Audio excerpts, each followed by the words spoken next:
Graça e paz, queridos, sejam todos bem-vindos. Nossos irmãos aqui no YouTube, sejam todos bem-vindos. Vamos crescer na graça e no conhecimento do nosso Deus. Você que ainda não é inscrito no nosso canal, se inscreva. Ministério, Graça e Verdade, tá bom?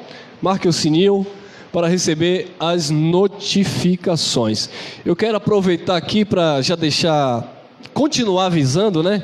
No dia 24 de maio, nós estaremos recebendo o nosso irmão em Cristo, Geraldo Moraes, o embaixador de Cristo, para a segunda conferência do nosso ministério e também os 5 anos, né, da MGV aqui na cidade de Lauro de Freitas. Você que está nos acompanhando pela primeira vez, o ministério, né, o local onde nos reunimos como igreja, fica aqui no bairro da Itinga, Lauro de Freitas, bairro de Itinga, na rua direta do Fazendão. As reuniões acontecem dia de quarta-feira, às 19h30, e aos domingos, a partir das 9 da manhã. Quero mandar também aqui uma saudação, um abraço especial para o meu irmão em Cristo, Evair Caldas, lá do Ministério IERV, né? Lá de Duque de Caxias também. E um abraço a todos os nossos irmãos lá de Duque de Caxias, com nosso irmão Geraldo Moraes. Está aí o tema, amados. A palavra deste dia: não desprezeis as profecias. Amém?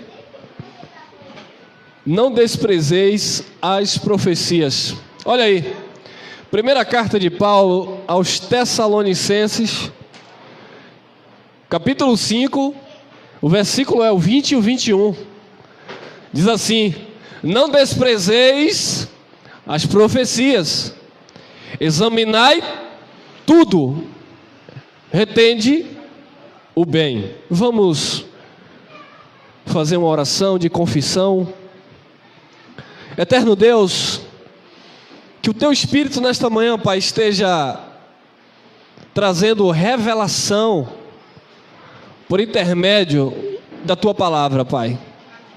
Que o Teu Espírito Santo neste dia, Pai, esteja revelando estas profecias aos nossos corações. Nós queremos, Pai, crescer na graça e no conhecimento, e só podemos por meio do conhecimento das Escrituras. Fala conosco nesta manhã, queremos ouvir a Tua voz. Amém, graças a Deus. Não desprezei as profecias. Amados, o que é que acontece? Quando algumas pessoas ouvem acerca deste assunto, elas pensam, imaginam, porque tiveram a mente cauterizada, foram induzidas e ensinadas de que as profecias é algo que nasce de uma hora para outra no coração do homem. Elas pensam que profecia é o seguinte: ela está ali, né, lendo a palavra ou fazendo uma oração, e de repente o Espírito Santo vai e toma aquela pessoa, e aquela pessoa começa a soltar palavras ao vento, e ela chama isso de profecia. O apóstolo Paulo, falando aos Coríntios, no capítulo 12, ele fala acerca dos dons espirituais.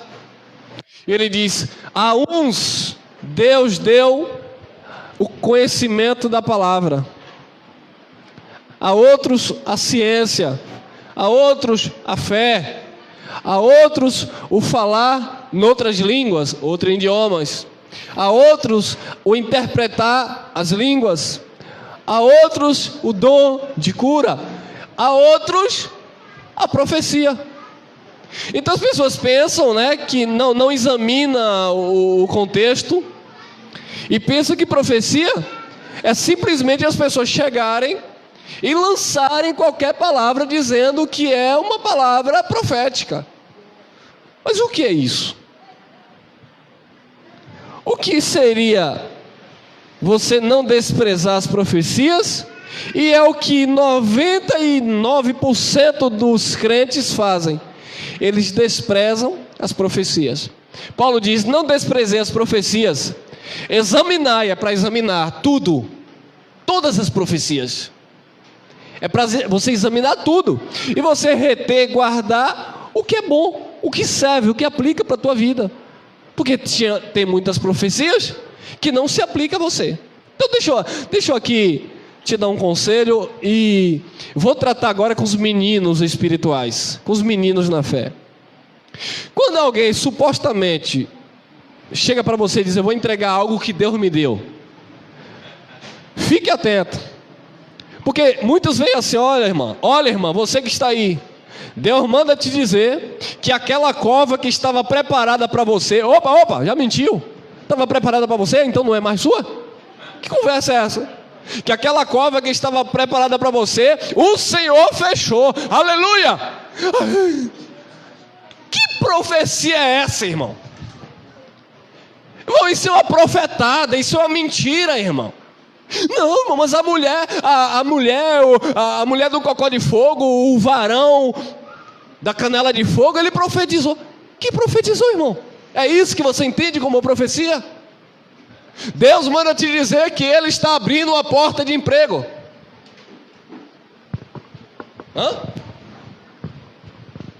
Isso é uma profecia? Irmão? Deus manda te dizer que este ano, mas é este ano, varoa, tu ainda se casa. Varão, tá chegando o quê?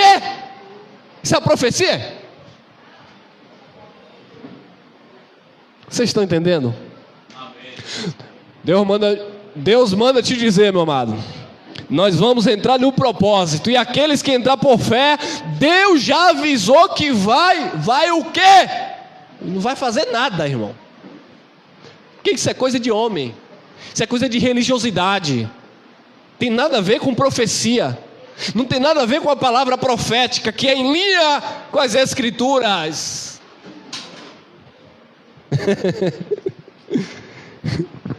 Meu pai, como nós caímos nisso. Deus mandou avisar o quê? Estão aí agora aproveitando a desgraça, que sempre acontece essas coisas. Veio da suína, da bovina e da vaca louca e do frango, agora é o coronavírus. E aí os crentes ficam: mas Deus já tinha avisado. Deus tinha avisado o quê?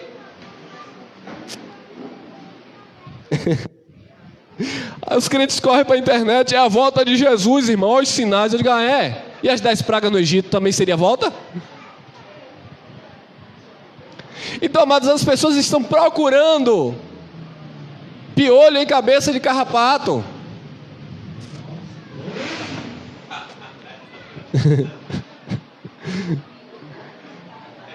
Não desprezei as profecias, examinai tudo e retende o bem. Vamos lá, 2 Pedro 1,20, acompanhe comigo. Sabendo primeiramente isto, primeiro você tem que saber, primeiramente isto, que diga nenhuma profecia da onde? Da Escritura, não é da sua cabeça, não é das suas invencionices por aí. Nenhuma profecia das Escrituras, é das Escrituras, o resto é falácia.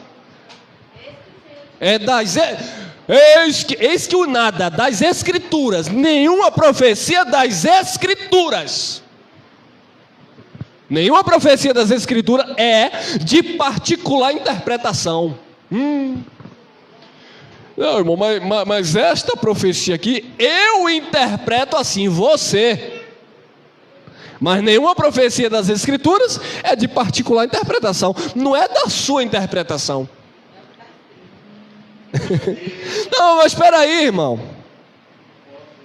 Jesus disse em Mateus 24: não passará esta geração. Isto é o quê? Uma palavra profética. Jesus disse: não passará esta dele, não é a minha, é a geração dele. E o que era uma geração? 70 anos. Porque Deus disse que o homem viveria até 70 anos, uma geração, e por mais até 80, mas aí já vinha enfado e cansaço da carne. Jesus está com 30 e poucos anos, melhor dizendo, Jesus está vivendo no ano 30. Ele disse: não passará esta geração. Até o ano 70 faltava 40 anos. Então Jesus disse: não passará esta geração sem que tudo aconteça, se cumpra. Então 40 anos depois, nem foi 40 anos depois, 37 anos depois, antes daquela totalidade, as coisas aconteceram. O templo caiu, a invasão, as guerras, os rumores de guerras que estavam profetizados acerca de Jerusalém, o juízo aconteceu sobre Israel. Então aquela palavra profética foi para a geração de Jesus. Eu preciso examinar as escrituras e não interpretar do meu jeito, não, irmão. É no Apocalipse, é lá na frente. Aí deram datas. Vai acontecer em 2000, o mundo vai acabar. Não aconteceu. Não, vai ser em 2002, não vai. É 2012, não vai. É 2000 e tanto, não vai. Tanta profetada, tanto tiro pela culatra que já saiu por aí. Não, porque a escritora da igreja que guarda o sábado, ela disse que tal data já passou, cadê? É porque é de particular interpretação. Eles queriam ter a própria interpretação. Não pode. Sabendo primeiramente isto, que nenhuma profecia da escritura é de particular interpretação. Por quê, Pedrinho? Porque a profecia nunca foi produzida por vontade de homem algum, mas os homens santos de Deus falaram inspirados pelo Espírito Santo. Que conversa é essa de inventar profecia, irmão? A profecia nunca, olha lá, a profecia, porque a profecia nunca foi produzida por vontade de homem algum. Peraí, eu vou produzir uma profecia, a tua profecia, não a profecia de Cristo, não a das Escrituras. E é por isso que as pessoas vivem aí sendo jogado para um lado ou para o outro, por todo o vento de doutrina, porque os homens estão inventando profecias. Quer ver? Leva essa Bíblia, R$900, que Deus vai te dar a tua casa. Era pagar um mês de aluguel, né? Todo mês mandar um aluguel lá para eles lá, que no final do ano Deus ia dar a casa. Ligue para esse povo aí que deu essa mensalidade que esse falso profeta pediu, para ver se receberam casa de Deus. Claro que não, irmão. Toma aqui, ó, a caneta, é ungida, é R$153. Isso é profético, leva para casa. Não vai acontecer nada, porque profecia de Deus não é produzida por vontade de homem algum, irmão. Isso é mentira.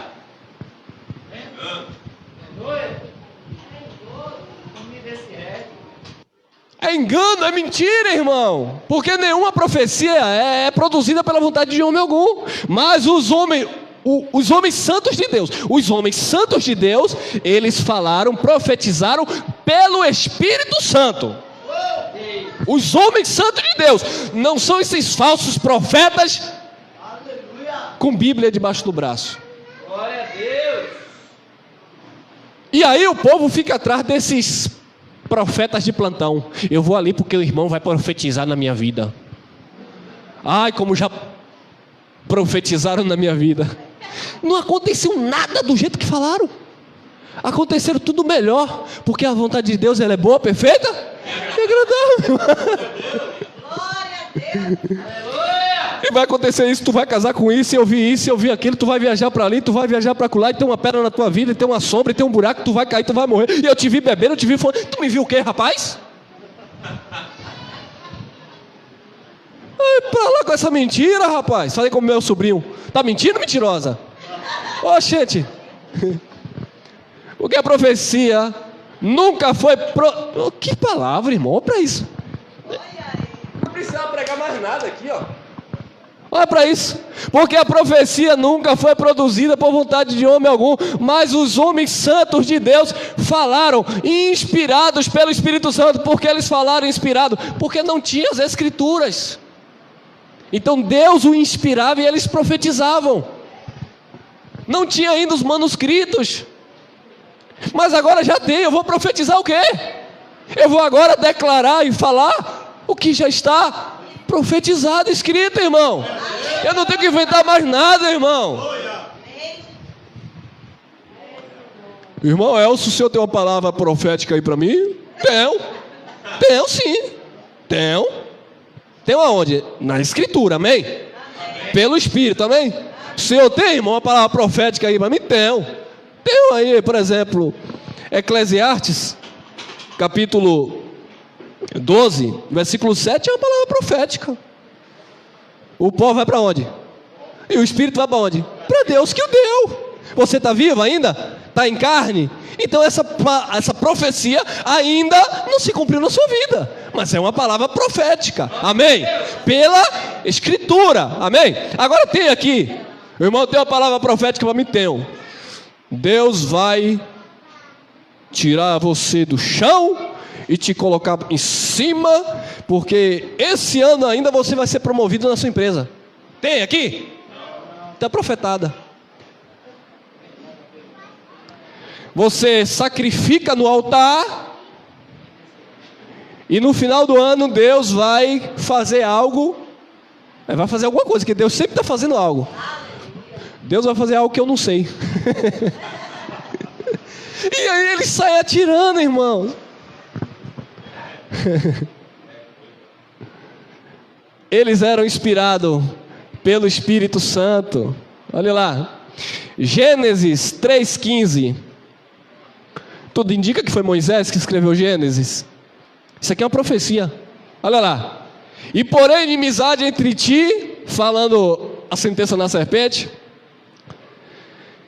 e a mulher, e entre a tua semente e a sua semente, esta te ferirá a cabeça, a semente da mulher, e tua semente da serpente ferirás o calcanhar. Isso era o quê? Uma profecia. E aconteceu, porque essa profecia não nasceu da vontade do homem. Essa profecia, ela foi inspirada pelo Espírito de Deus, ao homem santo de Deus, amém? Então isso é uma profecia que eu preciso examinar. E quando eu examino aqui, eu vou entender que essa profecia, ela se cumpriu em quem?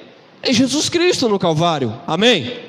Olha lá, Isaías, profecia. Examinai a profecia, não despreze. Preste atenção, nós não desprezamos as profecias das Escrituras. Eu desprezo as profetadas dos homens, mas a das Escrituras não. O problema, amados, é que os filhos de Deus desprezam as profecias das Escrituras e abraçam as profetadas dos homens. Muito calmamente eu vou falar, e você que está me acompanhando, talvez você não concorde com a nossa mensagem, então eu vou falar muito calmamente nessa manhã. Eu creio nas profecias das Escrituras. Eu não sei se você crê, olha lá, Isaías 53:4. Verdadeiramente, Ele tomou sobre si as nossas enfermidades e as nossas dores levou sobre si, e nós o reputávamos por aflito, ferido de Deus e oprimido. Isaías estava profetizando há 730 anos antes de Jesus pisar na terra. Isso é uma palavra profética, isso é uma profecia. Então ele está dizendo, verdadeiramente ele tomou. Irmão, não tomará se Jesus ainda não tinha vindo? Meu irmão, mas isso aqui é no plano espiritual, já estava tudo certo. A carta aos Hebreus diz que ele foi morto antes da fundação do mundo.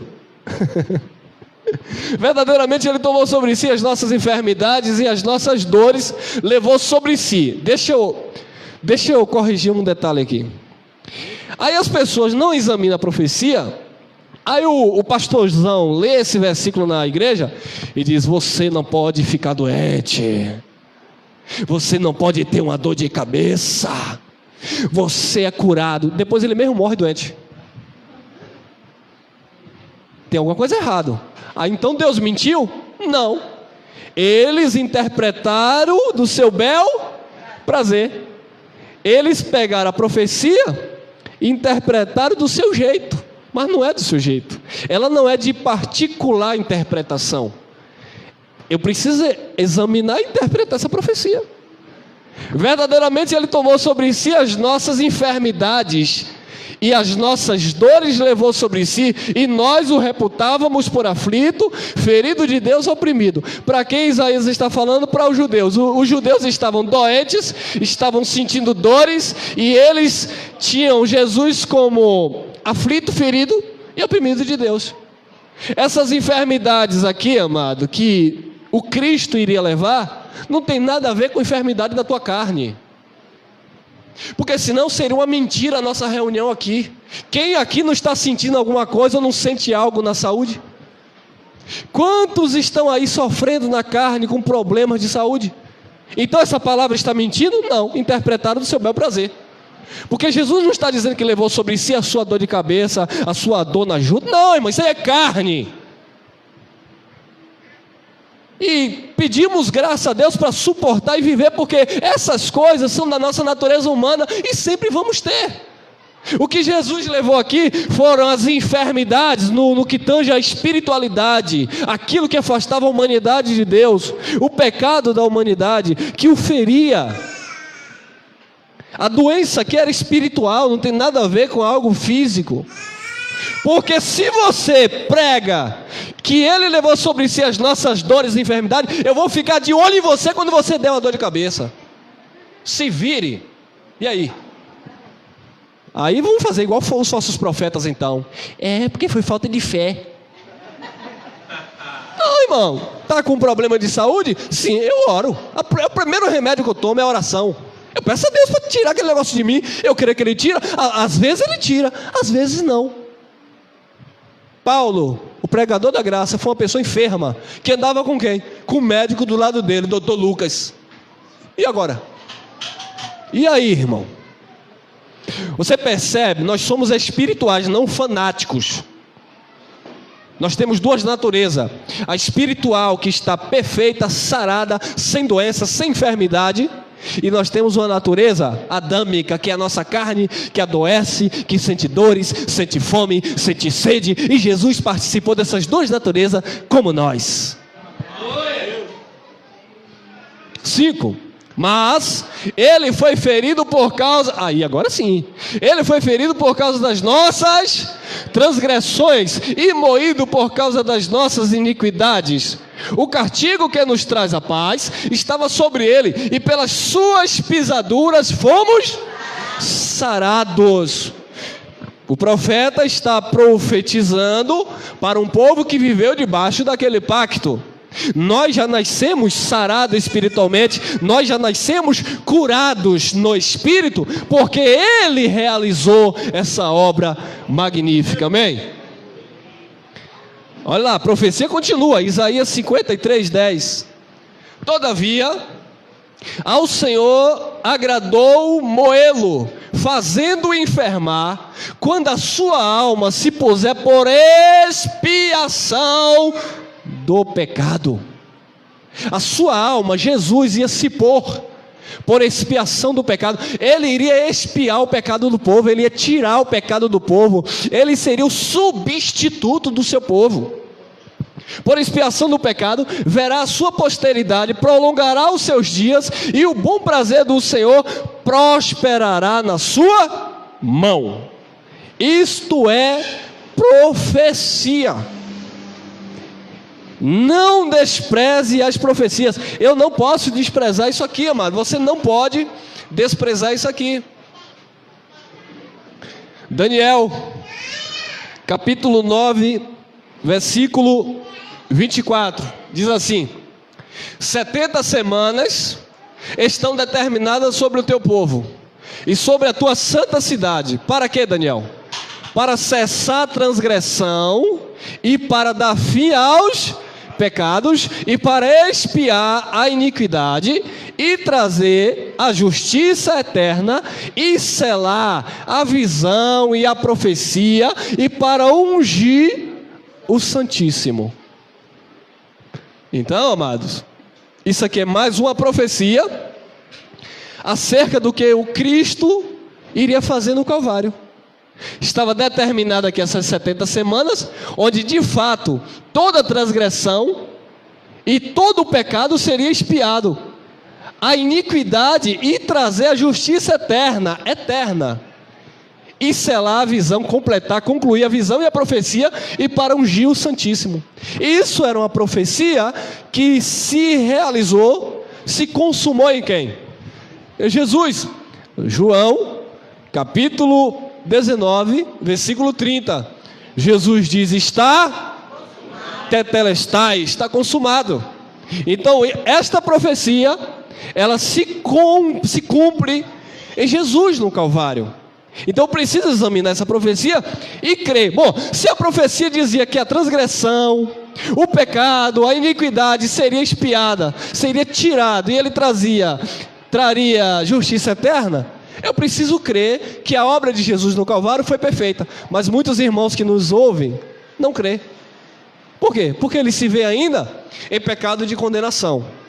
Uma coisa é você se ver em pecado, em condenação da sua carne. Uma coisa é você praticar obras da carne e viver com pecado, com a consciência ardendo como que juízo de fogo. Aí é uma coisa. Mas o pecado original, o pecado adâmico, o pecado de origem espiritual, ele foi extinguido, extinto, porque Jesus cumpriu esta profecia. Amém? Isaías 40, versículo 3. É uma profecia aqui, ó. Examinai as profecias, não desprezei as profecias. Voz do que clama no deserto: preparai o caminho do... endireitai no ermo, vereda a nosso Deus. Isso é uma profecia. Voz do que clama no deserto. De quem o profeta Isaías estava falando? Era uma profecia, irmão.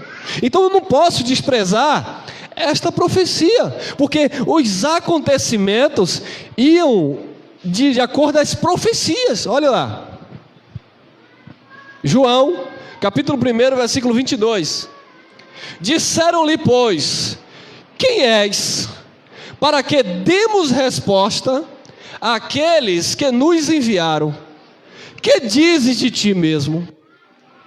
Então João estava batizando lá no Rio Jordão, e os fariseus enviaram os seus discípulos, mandaram perguntar a João quem era João. Aí perguntaram: tu és profeta? João disse: não. Tu és o Cristo? João disse: não. Aí disseram: e por que tu batizas então? Se tu dizes que não é profeta, tu dizes que não é o Cristo. João era um homem tão humilde que Jesus deu testemunho dele, dizendo que dos nascidos de mulher não havia profeta maior do que João Batista. Aí pergunta para ele: tu é pastor? Não, só sou vosso irmão. Aí os homens orgulhosos hoje: quem é o Senhor? Eu sou o reverendo, eu sou pastor, teólogo, numerólogo, psicólogo, é tudo, ele é tudo. Aí tem outro que diz assim: não, irmão, eu sou apóstolo, profeta, evangelista, aleluia, mestre, pastor presidente da convenção geral. Uau! Irmão, eles fazem isso, irmão. Aí perguntaram a João: tu és profeta? João disse: não.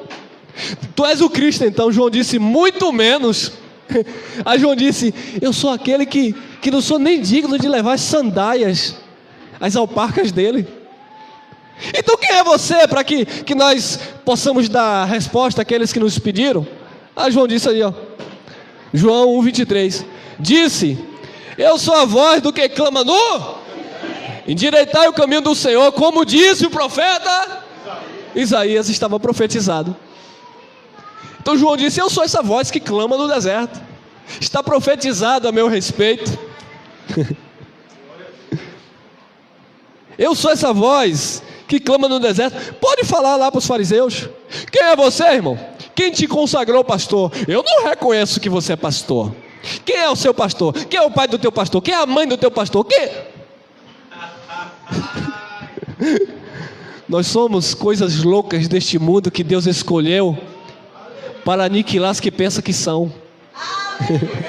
Nós somos as coisas desprezíveis que Deus levantou para confundir aqueles que querem serem senhores sobre a igreja de Cristo e querem manipular o povo de Deus.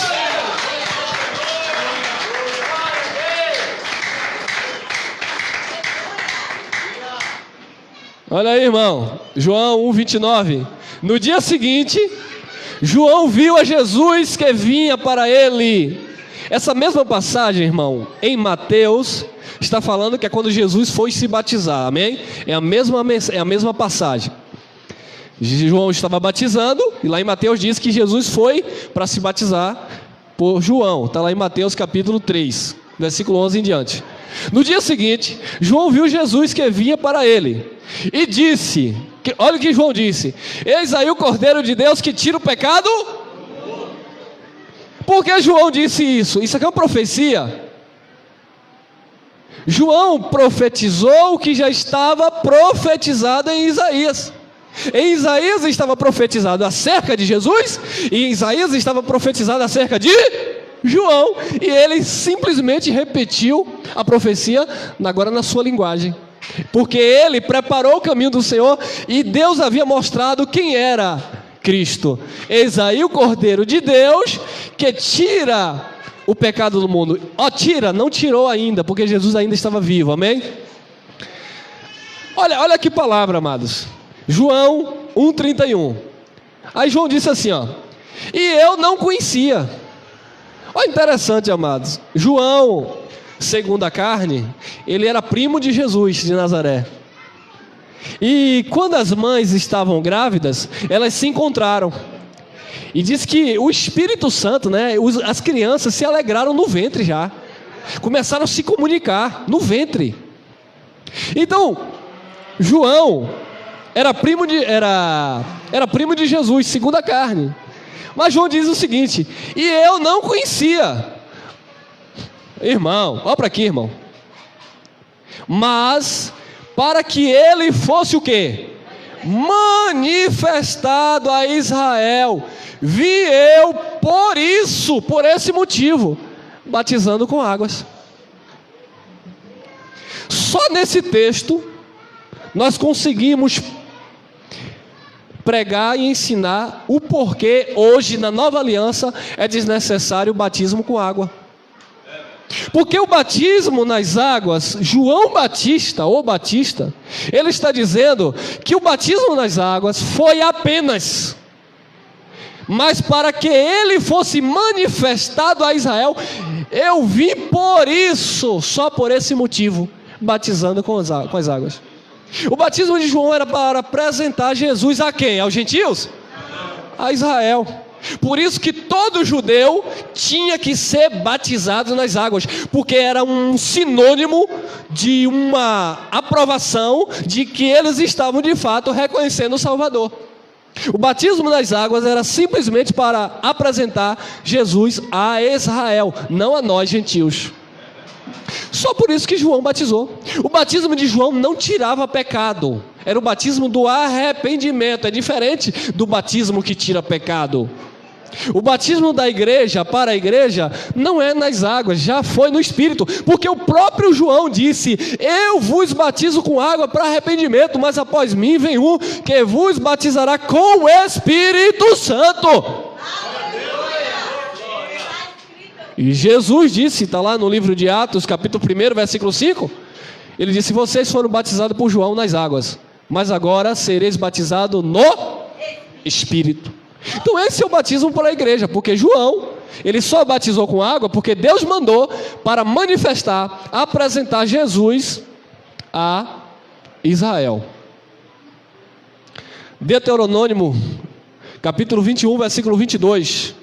Olha outra profecia aqui, olha lá. Quando também alguém houver pecado digno do juízo de morte, e for morto, e o pendurares no madeiro, o seu cadáver não permanecerá no madeiro. mas certamente o enterrarás no mesmo dia. Porquanto o pendurado é maldito de quem? De Deus.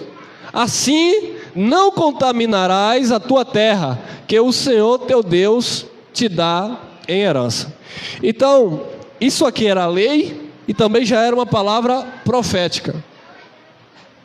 Então, quando alguém pecava, e esse pecado fosse digno de juízo para a morte, e ele fosse colocado no madeiro, crucificado, ele não podia permanecer lá, tinha que ser enterrado no mesmo dia, porque o pendurado é maldito de Deus. Pecou, estava em maldição já, era crucificado, era pendurado no madeiro, e ele era um maldito de Deus. Então vamos entender essa profecia. Gálatas 3,13. Cristo nos resgatou de quê? Porque aquilo era uma maldição. Cristo nos resgatou da maldição da lei, fazendo-se maldição por nós. Porque está escrito o quê? Maldito todo aquele que for pendurado no... Eu não posso desprezar esta profecia. Eu não posso desprezar esta palavra, porque esta aqui é uma profecia. E esta aqui é o cumprimento da profecia. Então você não pode desprezar as profecias. Você precisa examinar e reter o bem, aquilo que compete como doutrina, amém? Olha lá, Colossenses 2,13. E quando vós estáveis mortos nos pecados e na incircuncisão da vossa carne, vos vivificou juntamente com ele, perdoando-vos todas as ofensas. Paulo está falando para os colossenses, que era uma igreja gentílica, não era judeu. Ele disse: quando vocês estavam mortos nos pecados e na incircuncisão da vossa carne. O que é incircuncisão? Aquele que não tinha sido circuncidado, porque eles não eram judeus. Então a circuncisão era para os judeus. Então Paulo está dizendo: vocês gentios, e quando vós estavais mortos no pecado e na incircuncisão da vossa carne, Jesus fez o quê? Vos vivificou juntamente com ele, perdoando-vos todas as ofensas. Então aquele povo que viveu no momento transitório da lei para a graça, que experimentaram os dois pactos, eles foram inocentados, eles foram justificados pelo sacrifício de Cristo, perdoando-vos todas as ofensas. E assim estamos nós, gentios, perdoados em Cristo Jesus de todas as culpas, de todo tipo de condenação. Amém? 14. O que foi que houve? Havendo riscado a cédula, ou escrito, dependendo da tradução, havendo riscado a cédula que era contra nós, nas suas ordenanças. Na lei, amados, havia ordenanças, a saber, 613 ordenanças. E essas ordenanças eram contra a igreja. Essas ordenanças eram contra os gentios. Essas ordenanças eram contra os judeus, porque eles não conseguiam praticar a lei à risca, ao pé da letra. Então Jesus, ele se fez maldição, ele se tornou maldito, para quê? Para riscar a cédula, o escrito de dívida que havia contra nós, nas suas ordenanças, a qual de alguma maneira nos era contrária, e atirou do meio de nós, cravando aonde? Na cruz. Eu já falei em uma outra mensagem, eu vou...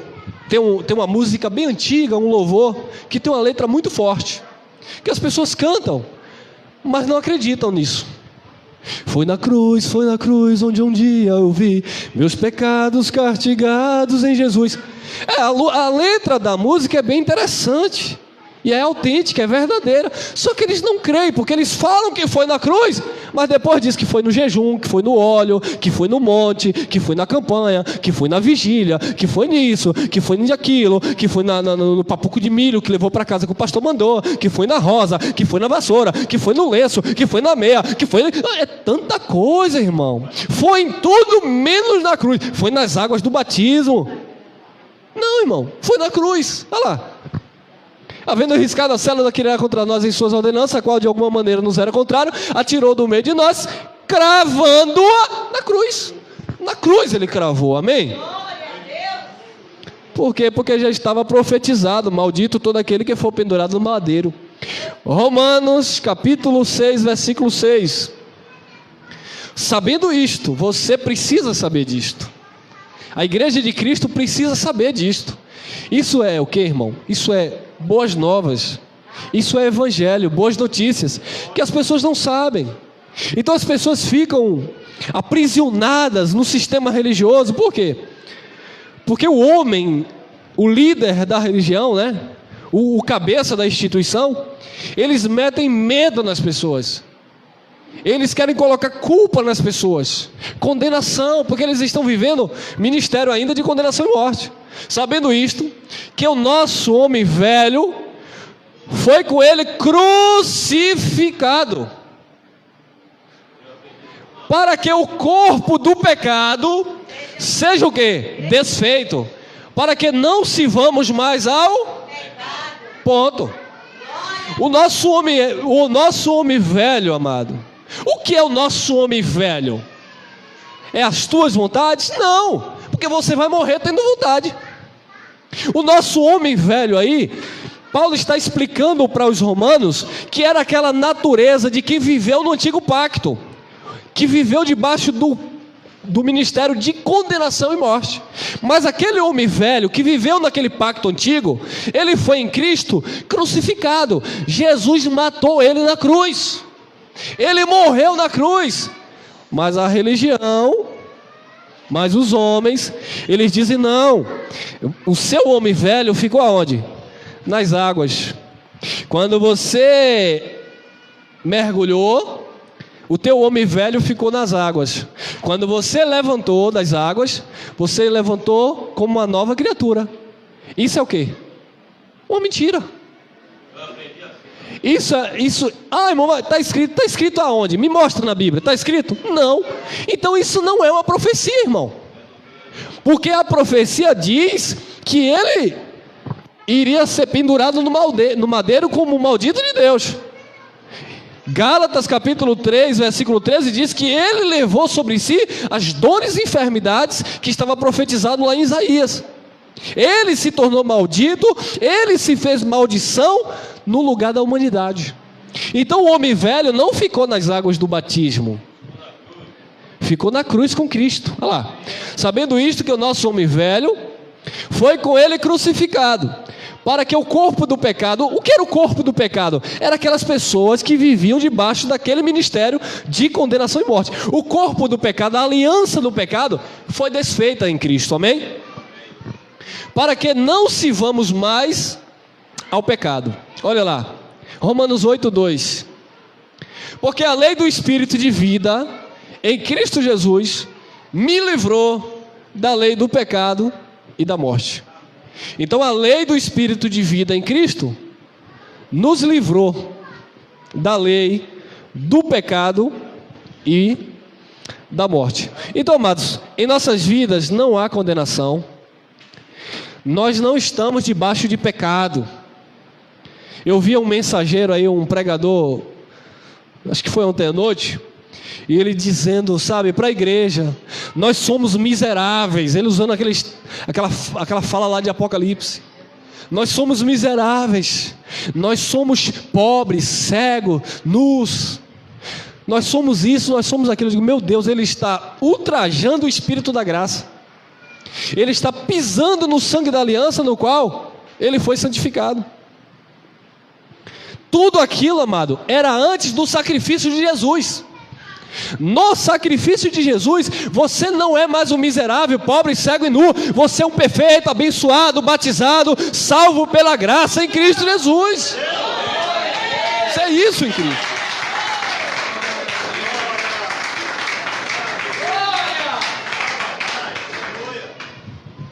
Então quando alguém vir com essas profetadas para cima de você, não receba. Você não é isso que a religião diz que você é.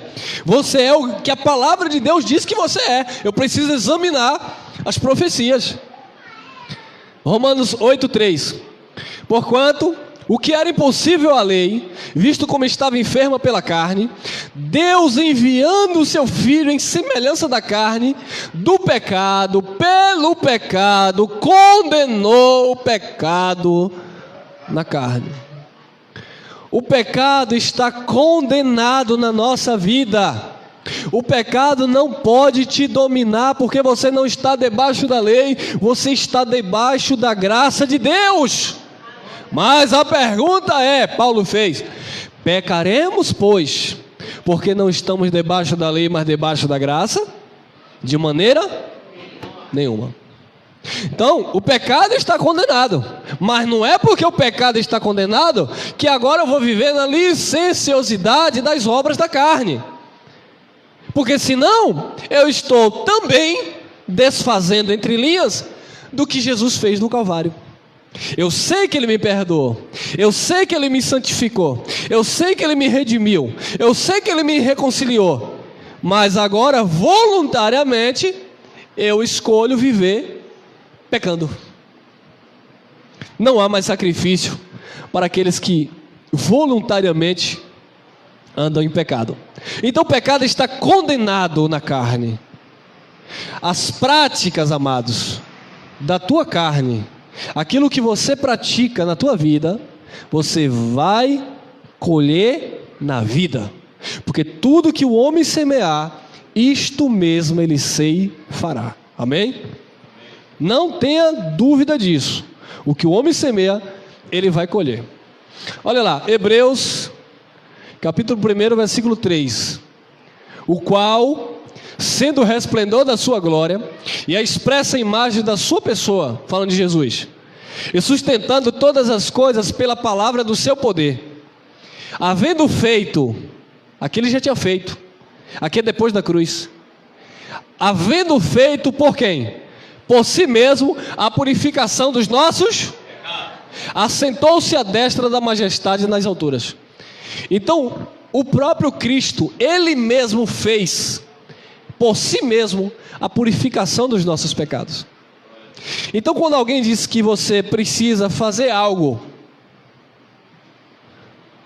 para ser salvo, você precisa fazer algo para que Deus te perdoe, você precisa fazer algo para se purificar dos seus pecados, você está desfazendo do que Jesus fez, porque por si mesmo, havendo feito por si mesmo a purificação dos nossos pecados, assentou-se à destra da majestade nas alturas. Ele decidiu, foi Jesus, não foi você. Não foi você que escolheu Jesus. Não foi você que pediu para Jesus morrer por você. Ele quis, Ele morreu e Ele te purificou de todo o pecado. Amém? Hebreus 9, 26. Olha aí, ó. De outra maneira, necessário lhe fora padecer muitas vezes, desde a fundação do mundo. Desde a fundação do mundo. Mas agora, na consumação dos séculos, uma vez se manifestou para aniquilar o pecado pelo sacrifício de quem? Da oração forte do pastor, da vigília, todo sacrifício em si mesmo. Então não é pelo que o homem faz, é pelo que Jesus Cristo fez no Calvário. Na consumação dos séculos, no término daquele século, Jesus Cristo no Calvário, Ele aniquilou o pecado pelo sacrifício de si mesmo. Por isso que João disse, Ele é o Cordeiro de Deus que tira o pecado do mundo. Olha aí, Hebreus 10, 10.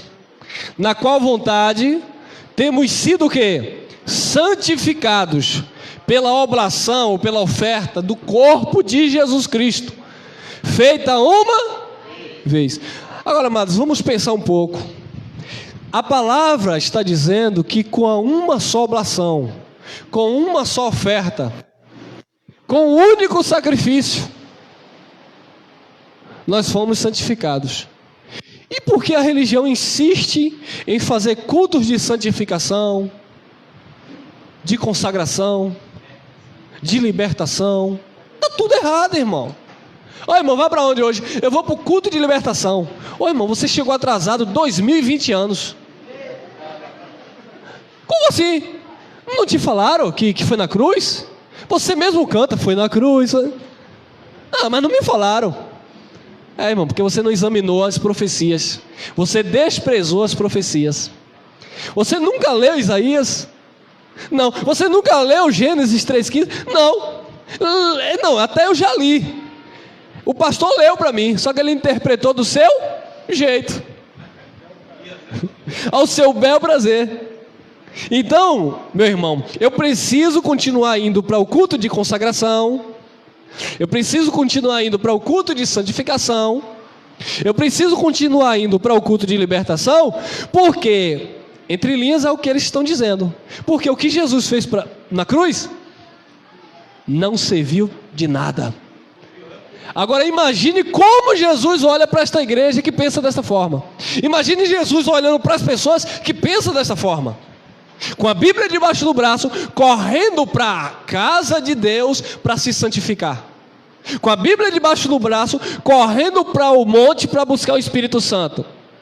Quando a palavra de Deus nos diz isso aqui, meus amados, a nossa reunião aqui é simplesmente para exaltar e agradecer e engrandecer aquele que já fez tudo em nossas vidas, na qual vontade temos sido santificados pela oblação do corpo de Jesus Cristo, feita uma vez. 11. E assim, Paulo faz um paralelo aqui, nós cremos que foi Paulo, fazendo um paralelo da lei e na graça. E assim todo sacerdote aparece cada dia ministrando e oferecendo muitas vezes os mesmos sacrifícios que nunca podem tirar pecados. Que nunca podem tirar os pecados. Paulo está fazendo um paralelo, como era na lei. E eu hoje vou fazer um paralelo, como é a igreja que se reúne em graça e como é a igreja do sistema religioso. A igreja que se reúne em graça, ela já reconheceu o sacrifício de Jesus. A igreja que se reúne, ouve e crê nesta palavra, já reconheceu a oferta de Jesus no Calvário. Então hoje nós glorificamos o Senhor. Agora, a igreja que não reconheceu o que Jesus fez, eles vivem aqui, em desobediência. Por quê? E assim todo sacerdote aparece cada dia ministrando e oferecendo muitas vezes os mesmos sacrifícios que nunca podem tirar pecado. E assim eles vivem todos os dias, todas as reuniões. Irmão, por que na sua igreja só tem 2 reuniões, quarta e domingo? É porque é desnecessário. Se nós fizéssemos só uma na semana, não era o suficiente. Se fizesse só uma no mês, também era o suficiente. Para alguns, para os maduros. Mas tem outros que precisam, né, tá sendo cuidado, está sendo instruído para amadurecer mais rápido. Mas é para todos amadurecerem, amém? Todos crescerem. Não, irmão, na minha são 5 reuniões por dia. E vocês sabem que tem. E tem até mais, né, irmão? 7, 8, 9, 10, para um pouquinho para almoçar, aí vem 2, 3, 4 e a de 19 horas. Todas elas têm que ter sacrifício no altar. Todas elas têm que ter oferta especial, vocês sabem disso. Todas elas têm que ter entrega. Mas não é entrega de si, é entrega do que você tem. E aí os sacrifícios se modernizaram, mano. São modernos hoje. E assim todo sacerdote aparece cada dia ministrando e oferecendo muitas vezes os mesmos sacrifícios. Quando você era da religião, que eu fui também, quantas campanhas de jejum você participou durante o ano? Muitas. Mudou o que na tua vida? Olha aí, mudou o que? Nada. Quantos propósitos? Detalhe, deixa eu corrigir. Algumas vezes mudou alguma coisa na tua vida, mas não foi por causa da campanha. Foi porque já estava na vontade de Deus. E você lá ou não, ia acontecer do mesmo jeito. Porque estava no projeto de Deus. Mas os homens, Eles se colocaram como mediador entre você e Deus, para dizer que a glória e a honra é dele, e que você tem mérito nisso, porque você obedeceu a voz do ungido de Deus. E aí, eles começam ameaçando as pessoas, e se você não se submeter a eles, você é endemoniado, você é um herege, você é um rebelde. Para eles, para o sistema religioso, nós vamos sempre ser rebeldes mesmo, porque nós não vamos aceitar mais nunca, meu irmão. Então eles oferecem os mesmos sacrifícios. Ah, mas isso é cansativo, né, irmão? Porque era cansativo para os sacerdotes, sabia? Todo dia tinha o grupo dos sacerdotes levíticos, tinha o grupo que cortava lenha, carregava, o grupo que armava lá e colocava lenha no altar, o grupo que colocava o fogo, e o outro que sacrificava. Isso era cansativo demais, irmão. Todos os dias, ainda tinha o sacrifício, 2 sacrifícios, o sacrifício anual. Mas esse sacrifício nunca tirava pecado. Assim é o sistema religioso. A campanha do sabonete, a campanha da caneta, a campanha do óleo, a campanha da rosa, a campanha da vassoura, a campanha da bruxa, a campanha do... porque tem a vassoura ungida, então tem a bruxa, né, que sai na vassoura. A bruxa ou o bruxo é ele, né, que ele é o feiticeiro. Então ele coloca a vassoura e tem o bruxo. Então tem tudo isso, mas só faz cansar as pessoas. Mas não muda a vida das pessoas, porque quem muda a tua vida é Jesus Cristo. Oh, meus irmãos, não leva isso para o lado pessoal não, amados. Isso é para você abrir os olhos e dizer: meu Deus, quanto tempo eu estive enganado. Você poderia até me detonar se eu tivesse aí tentando denegrir a imagem do sistema e tentando te aprisionar a mim. Mas eu não estou tentando aprisionar ninguém a mim, eu não sou dono de ninguém. Eu só quero que você esteja preso em Cristo Jesus, amém? Ele é o teu Senhor, e nele sim, nada te faltará. Olha lá, Hebreus 10, 12. Mas este, Jesus, havendo oferecido para sempre o único sacrifício pelos... Então o sacrifício de Jesus foi por quê? Pelos pecados. Por quê? Porque já estava profetizado. Então eu não desprezo as profecias, porque Jesus se ofereceu para sempre, pelos pecados. Está sentado à destra de Deus. 14. Porque com uma só ablução, oferta, aperfeiçoou ou vai aperfeiçoar? Aperfeiçoou, aleluia. Glória a Deus. Para sempre. Aperfeiçoou para sempre os que são santificados. Você nesta manhã está sendo santificado por esta palavra.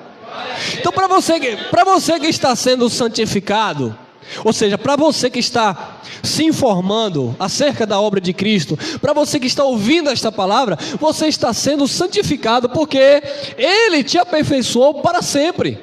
Agora, se você não ouve uma mensagem como essa, você não se vê santificado, você se vê condenado, maldito, rebelde, desobediente. Por quê? Porque os homens, amados, eles que vão ditar as regras, dizer como é que você está diante de Deus. E você que não tem o conhecimento da palavra, você vai acreditar no homem. Ah, irmão, meu pastor falou que a minha vida com Deus não está muito boa não. Você precisa de um homem para dizer que sua vida com Deus não está muito boa? Você não se examina não, é? Você não tem espelho na sua casa não? Será que eu preciso hoje, com a palavra de Deus, eu preciso hoje que alguém chegue e coloque o dedo na minha cara e dizer: ó, você não está andando na verdade? Será que eu não sei? Eu não tenho consciência quando eu estou errando? Eu não tenho consciência quando eu acerto? Claro que eu tenho, irmão. Então eu não estou aqui para ensinar vocês. Eu estou aqui só semeando, porque quem dá o crescimento é Deus. Amém, queridos? Porque no sistema religioso parece que quem tira o pecado é o pastor. É, porque aqui você vai fazer isso, eu vou exigir essas indulgências suas, você vai participar disso, e no final dessa campanha, e assim, e aí o homem fica no pé, está fazendo o quê? Está indo aonde? Está fazendo... Para quê?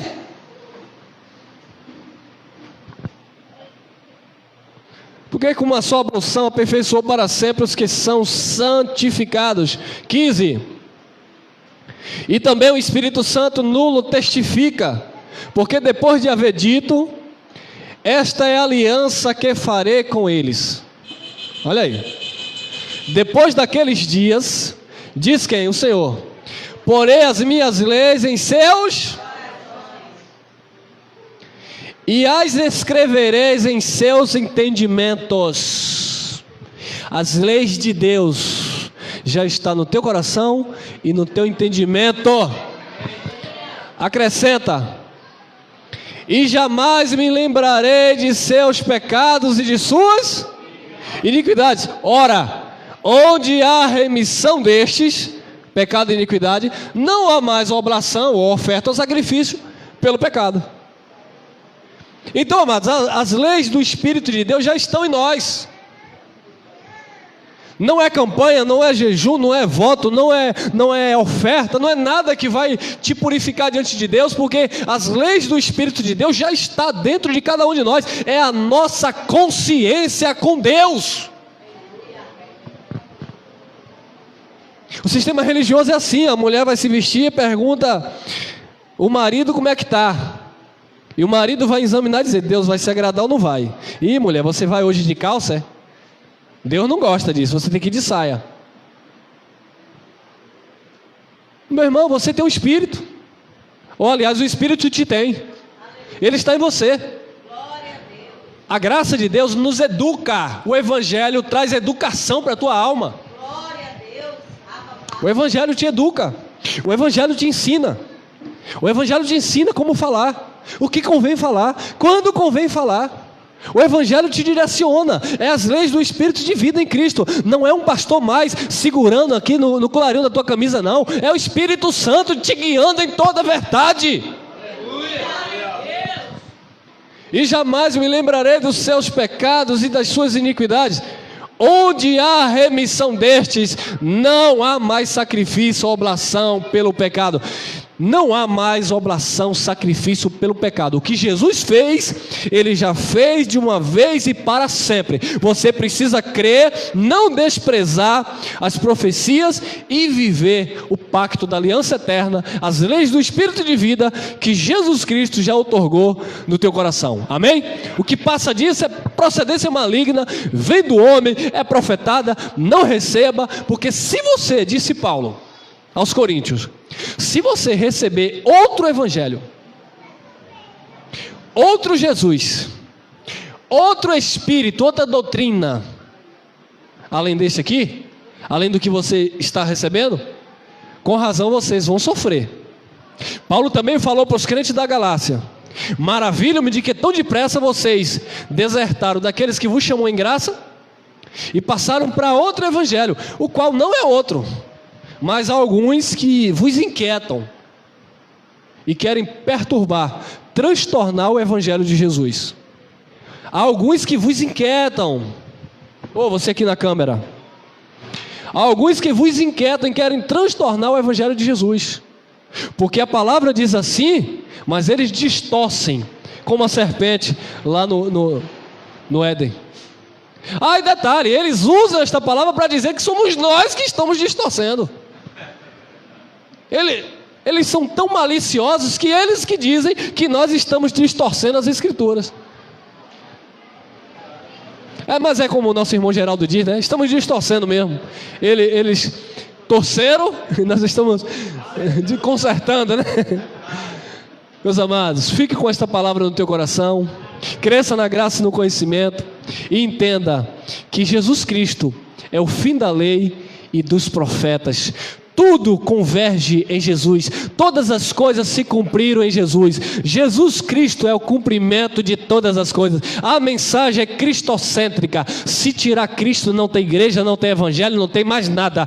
Tudo se cumpriu em Cristo. Nós estamos completos em Cristo, perfeitos em Cristo, salvos em Cristo, batizados em Cristo, abençoados em Cristo. Amém? Graça e paz.